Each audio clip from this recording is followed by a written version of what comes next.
definitely going to have to tolerate this. I haven't let my family listen to this song at all.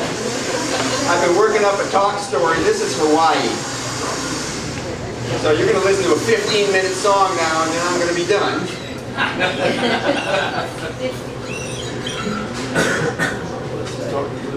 And pardon me if I throw a little Kentucky aphorisms in. I started with Kentucky, and I'm ending with Kentucky. I'm from Kentucky.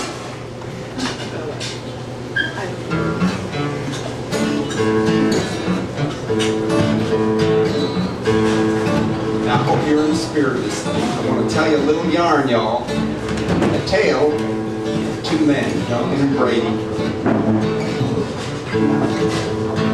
Now, Duncan was the one and only businessman, the sole proprietor of this town. He ran the local post office. He ran the local luncheonette. He ran the local shoe shine parlor, the local hair salon, the local pool parlor, and he actually even ran a little liquor on the side. Needless to say, the man really liked to be in charge. About most of the folks in Possum Tribe, population 147, were down at Duncan's that day. It being a Friday afternoon, they'd just been paid. And they were there throwing a little dive, and they were getting a little high, and they were shooting a little pool, and they were talking real cool.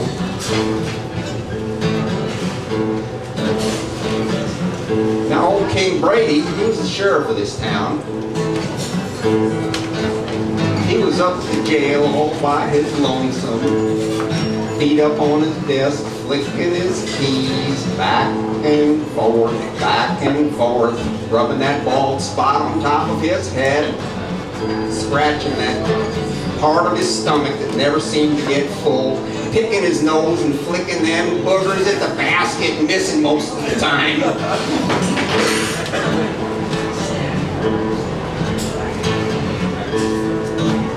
In one word, even though I've added many, in all due respect, this man was in sore need of some companionship. He wondered what in tarnation, so darn quiet, he was going to saunter down to Duncan's and see what exactly was going on. Now, Brady was a God-fearing man. He always had a soggy jaw, red-eyed tobacco, wadded up in the upper part of his cheek. And I know this might be hard to believe because he wasn't really a polite man. Still, over the years, before he entered any domicile, he would expectorate, squirt a little juice on the side just in case there was no accommodating spittoon available inside. And as if that weren't enough, he usually had a stub of a stogie jammed up in the side of his jaw, and often as not, there was a little bit of spittle running off the end, splashing on the floor every once in a while. You get the picture. Now, this whole town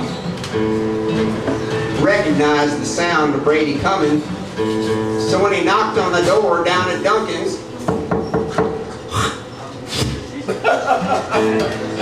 no answer. He knocked on the door again. Meanwhile, everybody inside who recognized that sound was completely quiet. Hey, don't step on my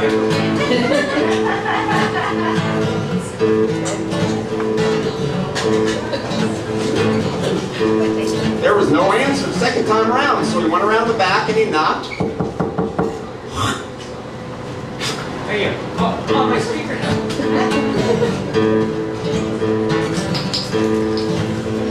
This is mighty strange, he thought to himself. He went back around the front and he opened the door very slowly. He looked inside. Not a soul in sight. Now, Brady never wanted not to take advantage of a situation. He stepped inside. He went behind the lunch counter, like this lunch counter right here. He found a wonderful bowl of steaming hot oxtail soup, drew himself a bowl. He buttered himself up 2 peanut butter, mayonnaise, tomato, and banana sandwiches. And he cut himself a slab of that famous Aunt Mabel's pie. the second cup of his coffee, the folks in the back room who didn't know that Brady was still amongst them let go an exuberant, "I'll bet 2 shoes on a pair of snake eyes." Now them's hippie gambling terms, and Brady didn't quite know what they meant, but still the air hung heavy with suspicion. Still, Brady was a good boy, raised well by his mama, and he wasn't going to waste a lick of grub. So he got up after gabbling down the last 2 bites of Nathan's famous Boston cream pie. He slurped up the dregs of that cup of coffee, wiped his mouth on the shirt of his sleeve, or the sleeve of his shirt, loosened his belt a notch, thinking, them's good eating business. Tucked in his shirt, straightened his tie, thought he'd reckon he'd go around back to see what in the damnation was that ruckus all about. Circling around to the rear, he rapped on that door once more.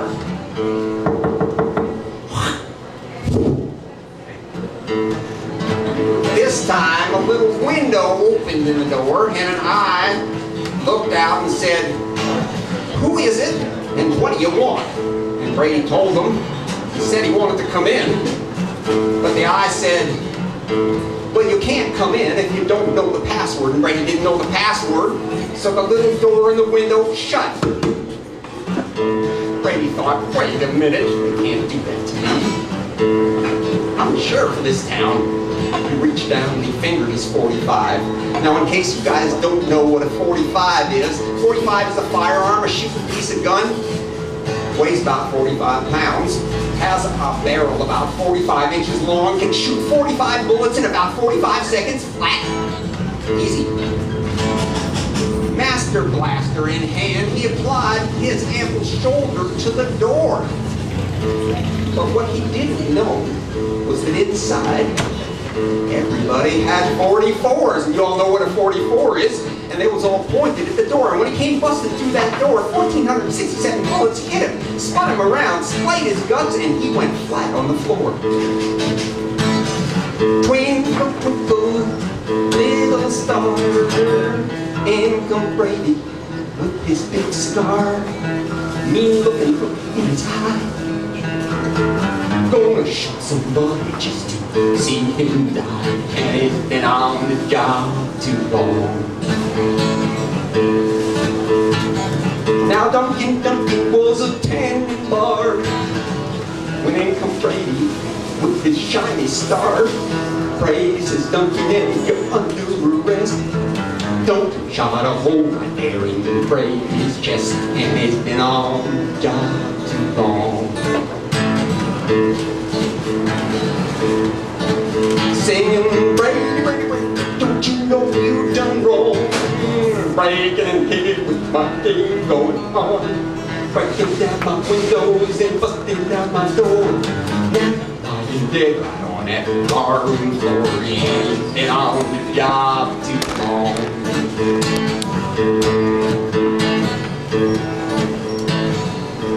And there's Brady, lying stone cold dead on the floor. Someone thought maybe they should call the doctor and maybe even give his wife some notice. But no one had the courage to call his wife, so they called Western Union instead, who sent up a boy. He got to the house. He rang the bell. No answer. Sound familiar? He rang the bell again. Once again, no answer. Brady's wife was upstairs, lying buck naked on the divan, munching Hostess Twinkies and watching daytime soap operas. And normally that television was too darn loud, but she heard the second time because it was a commercial break. So she called out the window and said, "Who is it?" And the boy said, "It's Western Union, ma'am." "Well, what do you want?" "I got a telegram, ma'am." "Well, just slip it under the boy, son. I'll slip under the door." "Well, I can't, ma'am. It's a singing telegram." "All right." So she grabbed a little flimsy shirt from the back of the chair and she went downtown, went downstairs. Oh, she looked through the peephole to see exactly who it was, to make sure it was the Western Union boy, and it was. And she opened the door, and she said, yes. And he sang, your man is dead. Brady's wife was a mighty flirt. She went on downtown in her undershirt, saying, hush now children, don't you cry. Gonna get a pension when your daddy died. He's been on the job real long.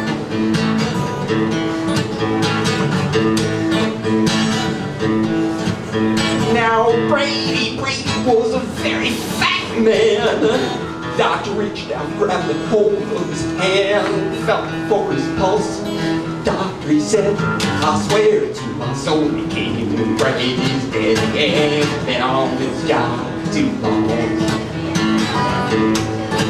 Singing, Brady, Brady, Brady, don't you know you done wrong? Breaking in here with my game going on. Breaking down my windows and busting down my door. Now you're lying dead on the barroom floor. You've been on the job too long. Now he's big and fat and vulgar a man as Brady was. He still ran a little sleight of hand on the side with some of the women in town. There's something about a uniform that just makes those ladies turn in their heads.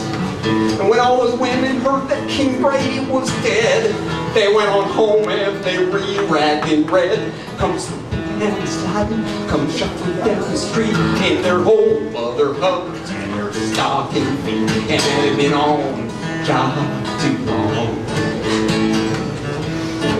Now it's high-tailed carriages standing all around just to take King Brady to his burial ground.